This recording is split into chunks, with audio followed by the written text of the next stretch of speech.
اليوم ما سأتحدث عنه خطير، فقرة بعضنا يؤمن بها وبعضنا يعتبرها خرافة. هي أخطر الممارسات التي عرفتها البشرية منذ بدء التاريخ وحتى يومنا هذا. بقيت سرية وطيدة الكتمان المطلق حتى الأمس القريب. تنفيذها يتم بطريقة واحدة، وهي اتباع تعاليم شيطانية. بخور، شموع، أعضاء حيوانية ودماء يجمعها شيء واحد، كتابات وطلاسم غير مفهومة، والغاية أذية وضرر كبير لا تحمد عواقبه. عالم مليء بالأسرار والغموض تم تلخيصه في كتب نادرة ومحرمة. السحر الأسود وخفاياه المظلمة. قبل الفيديو أصدقائي لا تنسوا أن تشتركوا في قناتي الرسمية وتفعلوا جرس التنبيه، كما أنني أشارك في شرح هذا الفيديو روابط حساباتي الشخصية على انستجرام وفيسبوك وتويتر لمن أراد متابعتي والتواصل معي لطرح أي معلومة أو تعليق. موضوعنا اليوم هو أبرز جدل على مر التاريخ. حاولت كثيرا الابتعاد عن طرحه بما فيه من مواضيع غير محببة، ولكن آمنا أو لم نؤمن بحقيقتها هي أعمال شيطانية تمارس اليوم وفيها أذية محتملة.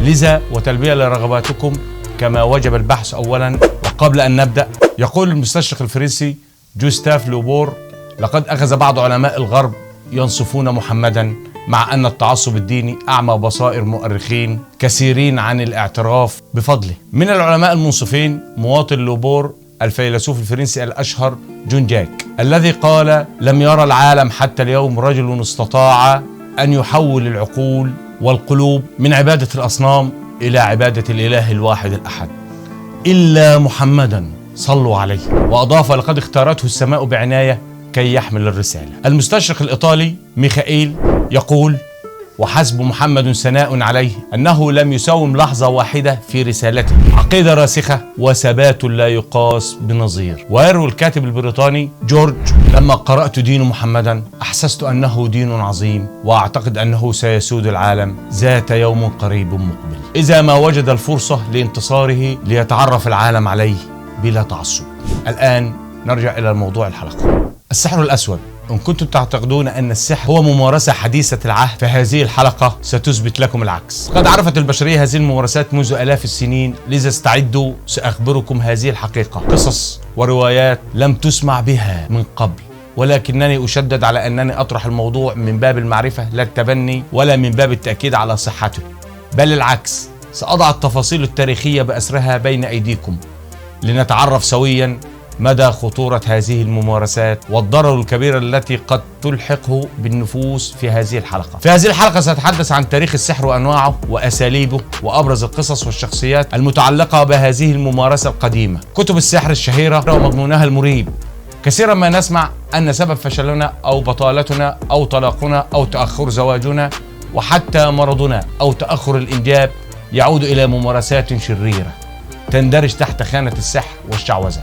سواء كان هذا السبب صحيحا أم لا، إلا أن الكثيرين من حول العالم يؤمنون به ويحاولون اللجوء إلى المشعوذين والسحرة لفك هذا النوع من السحر.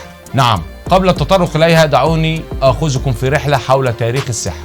عرفت البشرية ممارسة السحر منذ فجر التاريخ، بحيث اعتبر البعض في الحضارات أن السحر والمشعوذين ذوي شأن عظيم ومناصب قيادية عالية، وحتى تركت لهم اتخاذ القرارات السياسية والاجتماعية بين أيديهم استنادا بما لديهم من قدرات خارقة لا يملكها أحد غيرهم، وعليهم تغيير الواقع. البداية تكون مع الحضارة الفرعونية. هذه الحضارة لم تشغل العلماء والباحثين بملوكها وفراعنتها وتطورهم الحضاري والمعماري وحسب، بل هناك جانب آخر اهتم به العلماء بشكل كبير، ألا وهو السحر. وقد اعتبر العلماء السحر الفرعوني من أكثر أنواع السحر، لدرجة أنه أطلق عليه لعنة، ولعنة الفراعنة بحد ذاتها لغز من التاريخ. وهنا لابد من التفريق بين السحر والعرافة والتنبؤ، فهما ممارستان مختلفتان كليا عن بعضهما البعض.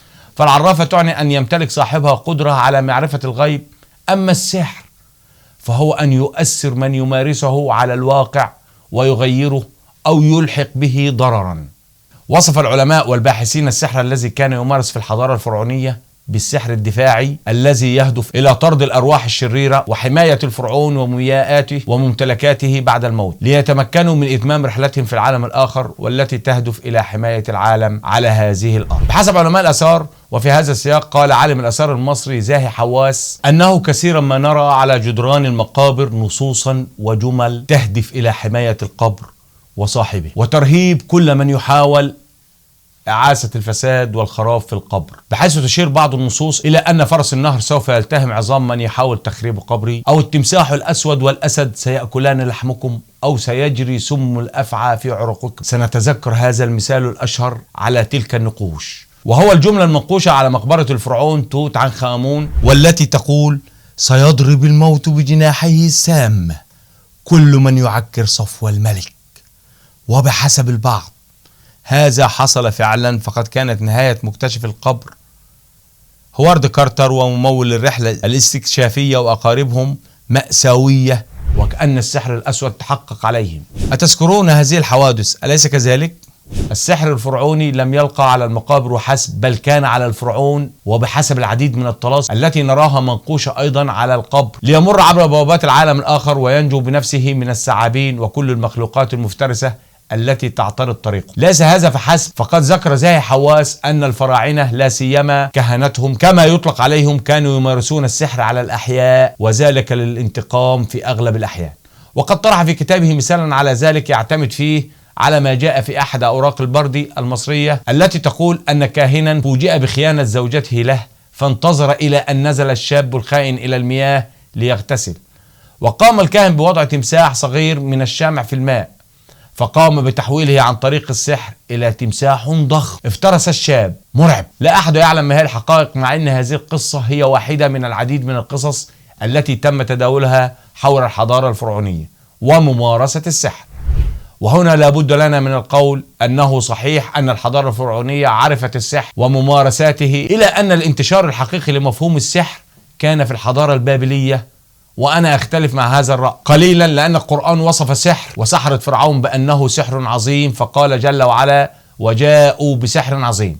ولكن لنكمل ما قرأناه، فإن السحر البابلي قد اعتبر الأخطر، لأنه على خلاف الحضارة الفرعونية قد انتشر السحر الأسود بين الناس في الحضارة البابلية، في حين اختصر في الحضارة الفرعونية على الكهنة. إذ أوضح الدكتور زاهي حواس أن طبقة معينة من الكهنة يطلق عليهم اسم الكهنة المرتلين أو غارية حب باللغة المصرية القديمة، هم من يختصوا بممارسة السحر. وقد كان السحر علما لم ينقله السحرة إلا بشروط وعهود ومواثيق، ولم يكن في استطاعة أي شخص أن يكون ساحرا، الأمر الذي اختلف تماما في الحضارة البابلية، إذ نجد السحر قد انتشر بين البشر عن طريق الشياطين، الأمر الذي ذكره الله عز وجل في كتابه العزيز، إذ قال: بسم الله الرحمن الرحيم: واتبعوا ما تتلو الشياطين على ملك سليمان وما كفر سليمان ولكن الشياطين كفروا يعلمون الناس السحر وما أنزل على الملكين ببابل هاروت وماروت. صدق الله العظيم. فهنا لابد من تسليط الضوء على قصة هاروت وماروت الشهيرة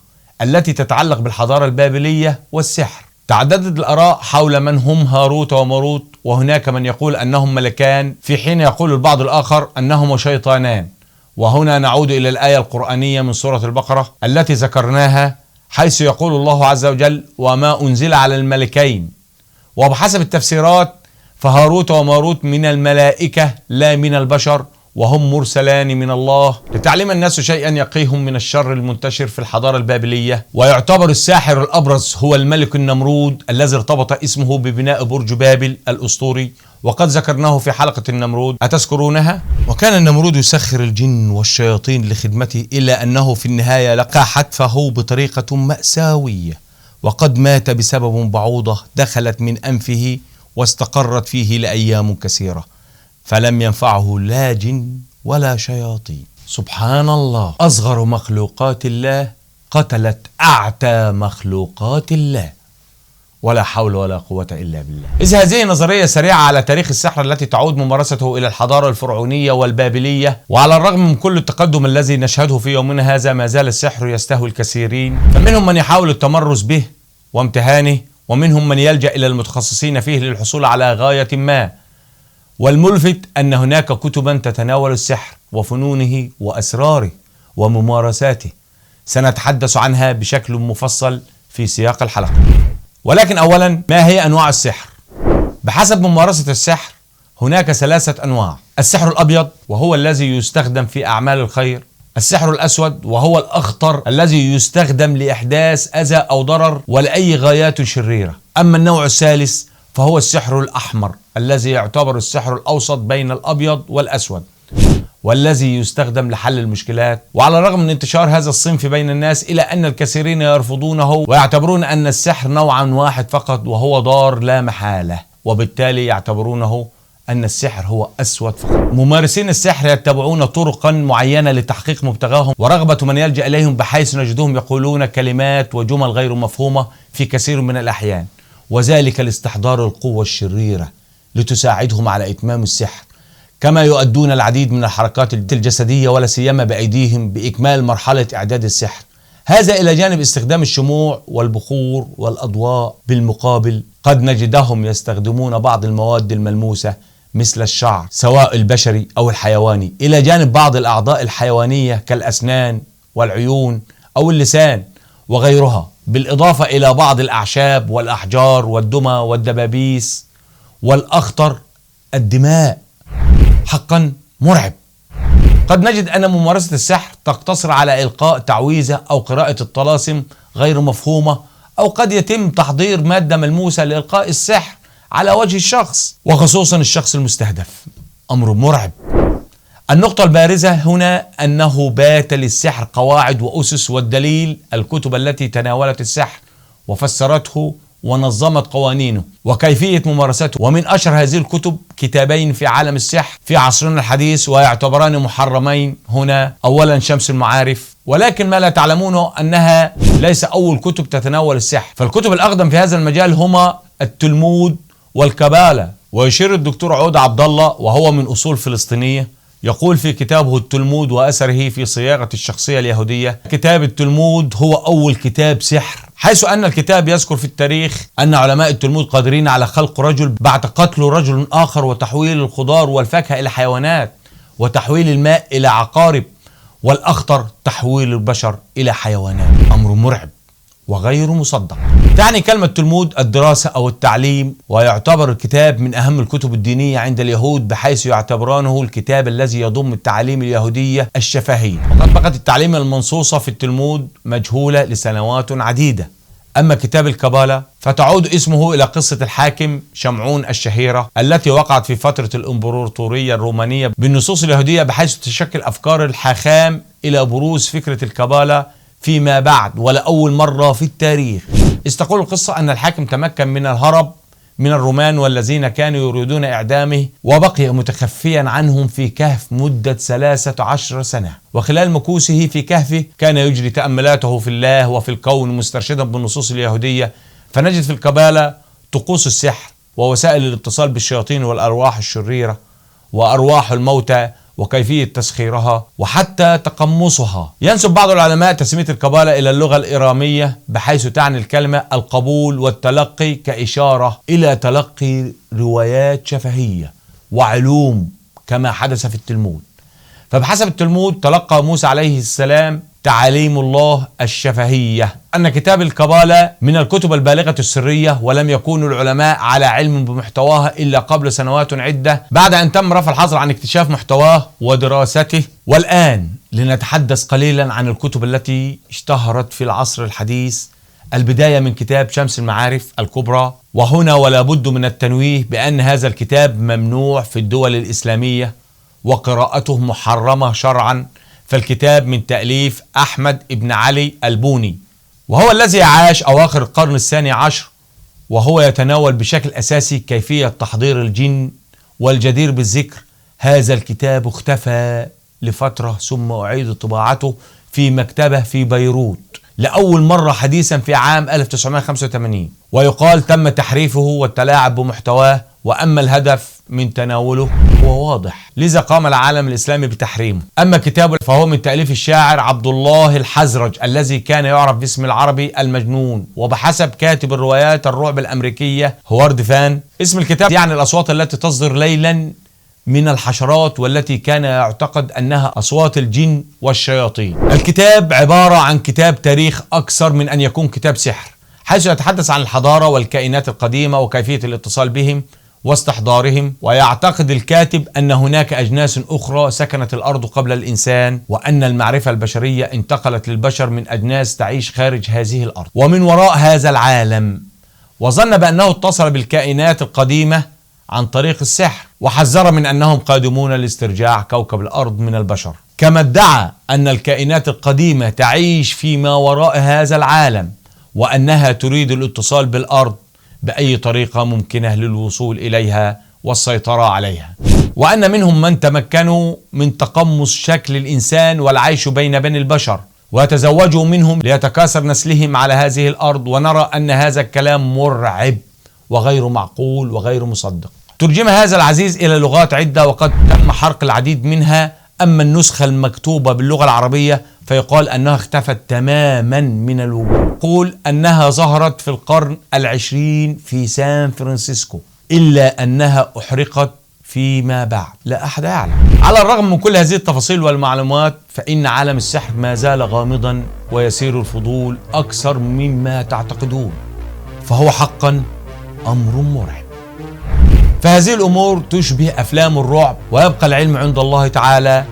في الختام يمكننا تلخيص الموضوع بالآتي: السحر من الممارسات القديمة التي تهدف إلى إحداث الضرر بمن حولنا، وهي إلى يومنا هذا محطة اهتمام العلماء والباحثين وحتى صناع الأفلام والوثائقيات، بحيث نجد العديد من الأعمال العربية والعالمية التي تناولت أعمال السحر والشعوذة. فما رأيكم؟ وما الذي يجذب الناس إلى هذا العالم المظلم؟ هل هي السلطة والقوة الزائفتين؟ أم الاعتقاد بأنهم يمكنهم تغيير الواقع والمستقبل؟ مهما كان السبب الأكيد هو أنه على من يسلك هذا الدرب أن يدرك أنها أعمال شيطانية نهانا الله عنها نهيا قاطع، وأن يعي احتمالية أن تكون العواقب وخيمة جدا والضرر كبير. أصدقائي، أسأل الله أن يبعدها عنكم هذه المعلومات التي طرحناها عن السحر الأسود من باب المعرفة والحذر، ولا أدعي العلم الكامل به، فالله أعلى وأعلم. انتظر رأيكم في التعليقات، شاركوا الفيديو مع أصدقائكم، ولا تنسوا أن تشتركوا معي في القناة.